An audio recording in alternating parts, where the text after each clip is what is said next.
Class 12th का chapter 13 probability का हम लोग लेक्चर नंबर ये फर्स्ट है। इसमें हम आपको बताने वाले हैं कि प्रोबेबिलिटी का मतलब क्या होता है, इसके क्या क्या पॉसिबिलिटी है हमारे डेली लाइफ में, प्रोबेबिलिटी कैसे आया, हम इसके बारे में इस वीडियो में बताने वाले हैं।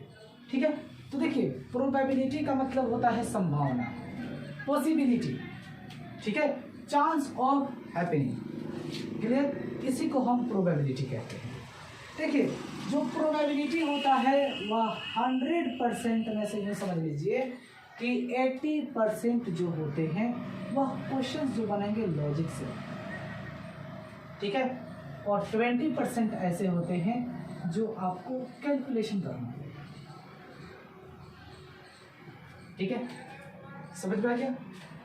तो प्रोबेबिलिटी का मतलब होता है संभावना। ठीक है, अब संभावना क्या है भाई? तो देख लीजिए, मेरे पास एक कॉइन है और आपके को पता है, सैंपल स्पेस हर चीज़ आपको पता चल जाएगा।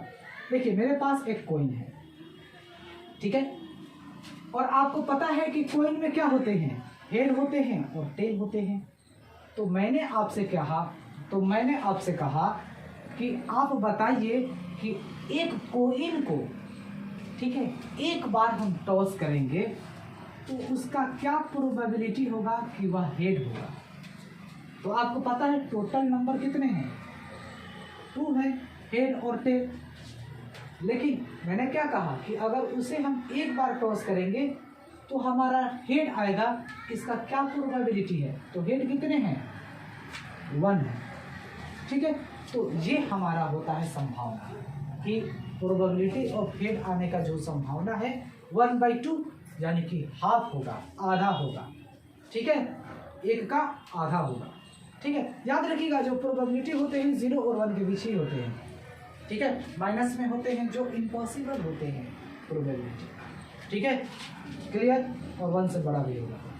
समझ में आ गया यहाँ तक? लेकिन यहाँ आपको समझ में आ गया कि प्रोबेबिलिटी ऑफ हेड क्या हो जाएगा, हाफ हो जाएगा 1/2।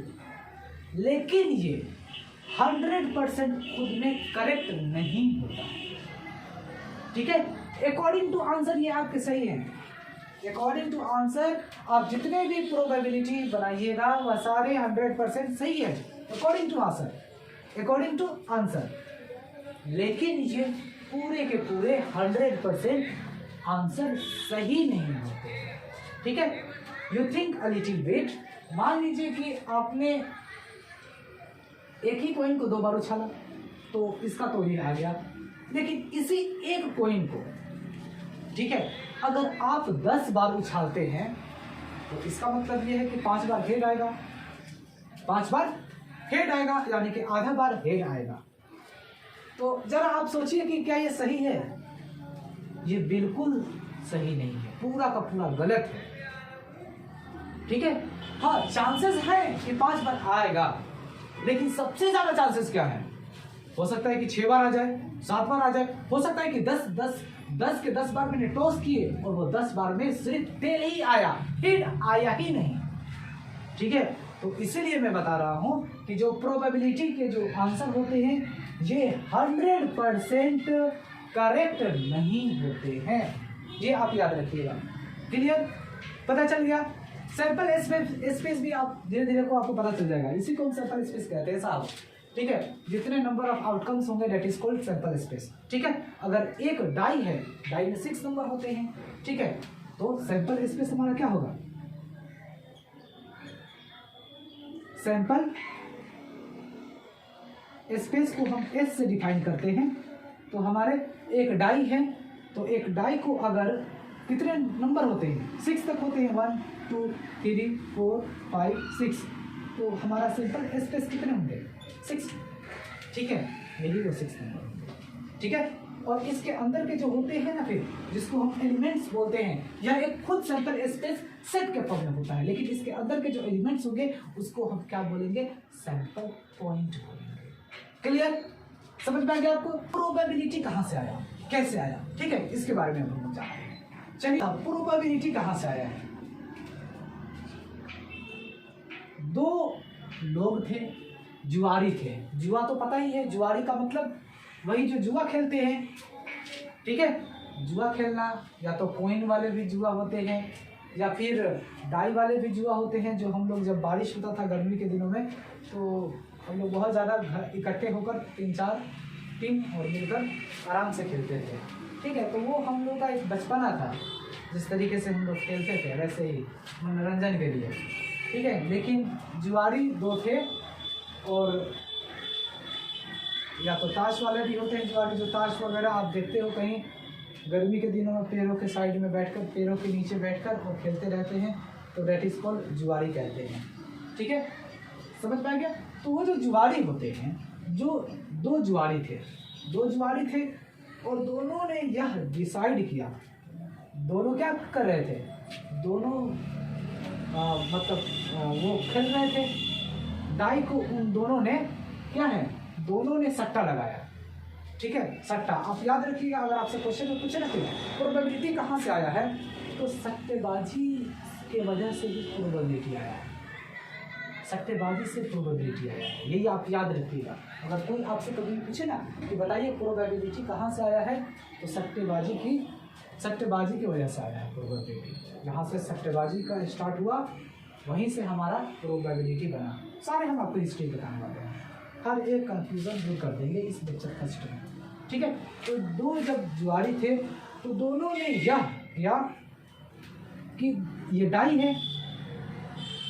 ठीक है, तो दोनों ने सट्टा लगाया, एक सट्टा लगाने वाला था आदमी कि हम 2 डाई को एक ही बार फेंकेंगे, तो दो डाई को हम 24 बार हम क्या करेंगे, फेंकेंगे।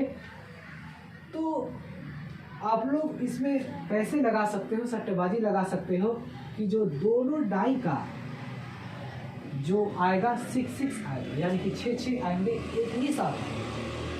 ठीक है, 2 डाई को अगर एक बार भी फेंका जाए तो एक ही साथ 24 बार फेंके जाएंगे, लेकिन 24 बार में एक ही बार 6 और 6 आ जाएंगे दोनों डाई में। ठीक है, सट्टेबाजी क्या आप लोग लगाना चाहोगे? तो यह दोनों कंफ्यूज थे, बहुत ज़्यादा ये दोनों कंफ्यूज थे, सट्टेबाजी लगाऊं कि नहीं लगाऊं, हो सकता है कि नहीं आए। दूसरा कह रहा था कि हो सकता है कि आ जाए, जीत जाएंगे हम, पैसे वाले हो जाएंगे। ठीक है, तो ये दोनों कंफ्यूज थे। ठीक है, उसके बाद ये दोनों कहाँ गए, पास्कल साहब के पास गए।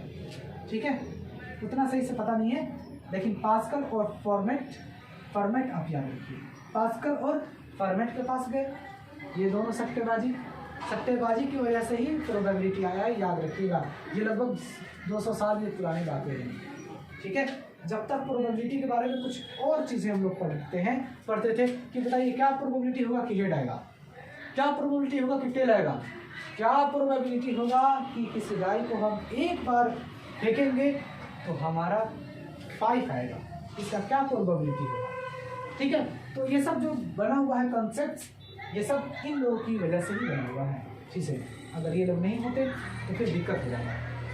ठीक है, तो ये दोनों लोग यहाँ गए, पास्कल सर के पास आए और फिर फॉर्मेट सर के पास आए, और दोनों ने इनके बातों को समझा और समझ करके इनके बारे में बहुत सारे स्टडी किए, बहुत सारे नॉलेज इकट्ठे किए, और नॉलेज इकट्ठे करने के बाद इन दोनों ने बहुत ज़्यादा स्टडी करने के बाद हमारा चैप्टर बना। एक प्रोबेबिलिटी एक चैप्टर ही है। ठीक है, ये लॉजिकली ये इकलौता चैप्टर है जो इस तरीके से है। ठीक है, समझ में आ गया? अब हम लोग ये जानते हैं कि हमारे डेली लाइफ में प्रोबेबिलिटी के क्या क्या यूजेस हैं। ठीक है, ज़रा आप समझिए, आप कभी भी नेट पर, आजकल तो नेट का ज़माना है भाई, सोशल मीडिया है, आप नेट पर फ्लिपकार्ट पर या अमेज़ॉन पर या कोई भी ऐसा बिजनेसमैन जो होते हैं, फ्लिपकार्ट या कुछ भी होते हैं, अगर आप एक बार उसे सर्च कर लेते हैं ना, फिर तो देखते हैं वो चीज़ें बार बार आता रहता है, बार बार आता रहता है, बार बार आता रहता है। कारण क्या है? प्रोबेबिलिटी। ठीक है, हमारे मोबाइल में एड्स आना, टीवी में, चैनल में, ठीक है, ये सब मूवी का एड्स आना, ये सब क्या है? ये प्रोबेबिलिटी है। ठीक है, कोचिंग के लिए पर्चे छपवाना, जो भी होगा, डॉक्टर कोई नया आदमी काम करेगा तो उसके लिए पर्ची छपवा कर दिखवाना, एक तरह से प्रचार करना, ये क्या है, प्रोबेबिलिटी है।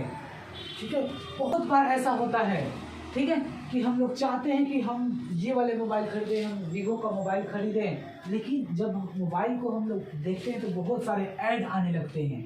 ठीक है, बहुत सारे कंपनीज जो होते हैं ऐड देने लगते हैं, तो हम लोग क्या करते हैं, जो मुझे मोबाइल लेना था उस मोबाइल को छोड़कर और जो नहीं लेना था उस पर हम देखा जी वाह, इसका रैम वैम सब बढ़िया है, बैटरी तो सब ठीक ठाक है, कैमरा वगैरह हर चीज़ ठीक है, ऐसा करते हैं, यही मोबाइल को ले लेते हैं। तो क्या है, ये प्रोबेबिलिटी है। ठीक है, जब पहली बार मार्केट में मोबाइल लॉन्च होता है, ठीक है, तो आपको पता होगा कि भाई जैसे कि अब आईफोन 15 लॉन्च हो गया, सपोज डेट मान लीजिए आईफोन 15 लॉन्च हो गया, तो अब कंपनी कितने बनाएंगे, ऐसा थोड़ी ना है कि 1000 2000 बना ले, तो कंपनी को तो कुछ पता नहीं, हो सकता है वह 10 लाख बना ले, 1 करोड़ 2 करोड़ बना ले और पता चले कि एक भी ना बिके, तो ये क्या, कंपनी तो लॉस में, बहुत बड़ा लॉस में चला जाएगा। तो एक्चुअली वह पिछले रिकॉर्ड देखते हैं कि हाँ पिछले बार ये मैंने मोबाइल लॉन्च किया था तो इतना मोबाइल मेरे बिके हुए थे। ठीक है, फिर उससे पीछे इतना मोबाइल बिके, फिर उससे कम पिछले साल में फिर 2019 में, ठीक है, 2019 में, 2018, 2017, 2016, 2015 में इतने मोबाइल बिक रहे हैं, यानी कि मोबाइल का जो है इंक्रीजिंग एवरी ईयर्स बढ़ता जा रहा है, एवरी ईयर्स उसका जो है यूजर्स बढ़ते जा रहे हैं। तो ऐसा करते हैं कि हम जब हम आईफोन 15 जब लॉन्च कर रहे हैं तो इसके हिसाब से पिछले वाले जितने बनाए थे, मान लीजिए 10 करोड़ मोबाइल बनाए थे, मान लीजिए कंपनी ने 10 करोड़ मोबाइल बनाया था और 10 करोड़ बिक गए थे अच्छे खासे, कोई दिक्कत नहीं हुआ, परेशान नहीं हुआ, तो चलो भाई कंपनी कहता है चलो भाई 10,000 मोबाइल, वो 10 करोड़ मोबाइल चलो बनाओ, आराम से बिक जाएगा। ठीक है, तो किसके बेस पर काम हो रहा है, प्रोबेबिलिटी के बेस पर काम हो रहा है साहब, समझ में आया, प्रोबेबिलिटी की वजह से ही मोबाइलों का ऐड आना, ये क्या है, प्रोबेबिलिटी। देखते हो यमहा, हीरो होंडा स्प्लेंडर, ये सब क्या होते हैं, प्रचार देते हैं, क्यों, क्योंकि प्रचार देने से उन लोगों का जो प्रोबेबिलिटी है इस तरीके से, जैसे कि ये ग्राफ है ना, ऐड देने से इस तरीके से प्रोबेबिलिटी बढ़ता रहता है, समझ में आया। तो प्रचार देने से, ऐड देने से क्या होते हैं कि वह उनके जो होते हैं सेल में इंक्रीजिंग होता है, जिसकी वजह से ऐड आते हैं, समझ में आया, और प्रोबेबिलिटी उसका बढ़ता जाता है। तो इसी वजह से तो ये सब चीज़ें जो भी आए हैं डेली लाइफ में हमारे, वह प्रोबेबिलिटी की वजह से आया है, समझ में आ गया, क्लियर यहाँ तक। तो आपको ये समझ में आ गया, ये लेक्चर मैंने फर्स्ट बताया था और आई होप कि आपको अच्छा लगा होगा ये वीडियो। अब हम लोग इसके बाद जो आने वाला है प्रोबेबिलिटी का लेक्चर नंबर 2 आएंगे, जिसमें हम बहुत सारे और भी बातें बताने वाले हैं, बहुत सारे छूट गए हैं, मैं जल्दी में हूँ, ठीक है, ओके।